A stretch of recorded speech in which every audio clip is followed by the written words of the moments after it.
जय श्री कृष्णा। आप सभी का हार्दिक स्वागत है गायत्री भक्ति सागर चैनल पर, जहां भक्ति, ज्ञान और प्रेरणा की धारा निरंतर बहती रहती है। आज हम जानेंगे हिंदू नववर्ष और चैत्र नवरात्रि के विषय में। हिंदू नववर्ष दुनिया के अधिकांश देशों में नया साल 1 जनवरी को मनाया जाता है, लेकिन भारतीय परंपरा और संस्कृति के अनुसार हिंदू नववर्ष की शुरुआत चैत्र मास के शुक्ल पक्ष की प्रतिपदा से होती है, जो अंग्रेजी कैलेंडर के अनुसार मार्च या अप्रैल महीने में पड़ती है। हिंदू नववर्ष विक्रम संवत के आधार पर मनाया जाता है। माना जाता है कि इसकी शुरुआत सम्राट विक्रमादित्य ने की थी। ये संवत अंग्रेजी कैलेंडर से लगभग 57 वर्ष आगे चलता है और इसी के आधार पर हिंदू पंचांग तैयार किया जाता है। हिंदू नववर्ष को नव संवत्सर या नया संवत भी कहा जाता है। हिंदू नववर्ष का महत्व। पौराणिक मान्यताओं के अनुसार चैत्र शुक्ल प्रतिपदा के दिन ही भगवान ब्रह्मा ने सृष्टि की रचना प्रारंभ की थी। इसलिए ये दिन धार्मिक दृष्टि से अत्यंत पवित्र और महत्वपूर्ण माना जाता है।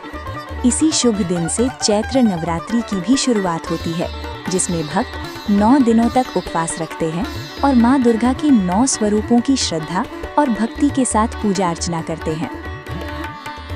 नवरात्रि के पहले दिन माँ शैलपुत्री की पूजा की जाती है। वे आस्था और धैर्य का प्रतीक हैं और हमें कठिन परिस्थितियों में भी विश्वास बनाए रखने की प्रेरणा देती हैं। नवरात्रि के दूसरे दिन माँ ब्रह्मचारिणी की पूजा होती है। वे साधना और संयम की देवी हैं और सिखाती हैं कि सफलता के लिए अनुशासन और तप आवश्यक है। नवरात्रि के तीसरे दिन माँ चंद्रघंटा की पूजा होती है। वे साहस और निर्भयता की देवी हैं और हमें भय से ऊपर उठकर जीवन जीने की शक्ति देती हैं। नवरात्रि के चौथे दिन माँ कूष्मांडा की पूजा होती है। वे सकारात्मक ऊर्जा और सृजन शक्ति की देवी हैं और सिखाती हैं कि सकारात्मक सोच से नई सृष्टि रची जा सकती है। नवरात्रि के 5वें दिन माँ स्कंद माता की पूजा होती है। वे करुणा और मातृत्व का प्रतीक हैं और हमें सिखाती हैं कि निस्वार्थ प्रेम ही सबसे बड़ी शक्ति है।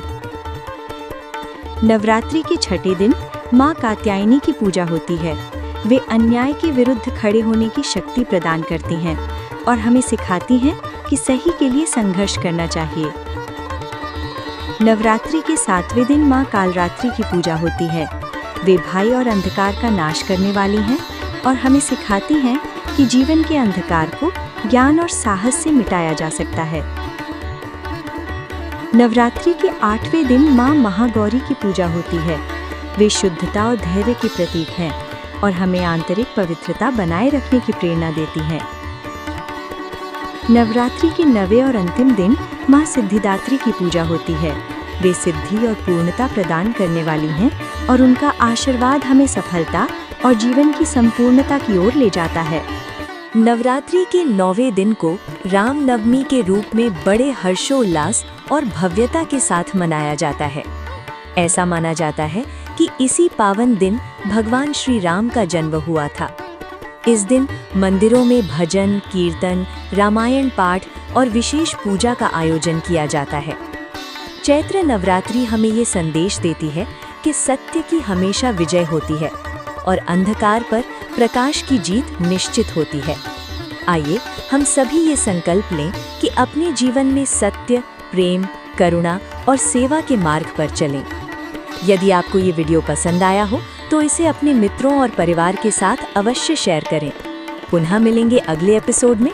तब तक जुड़े रहिए हमारे चैनल गायत्री भक्ति सागर से और भगवान के नाम का स्मरण करते रहिए। जय माता दी, जय श्री राम।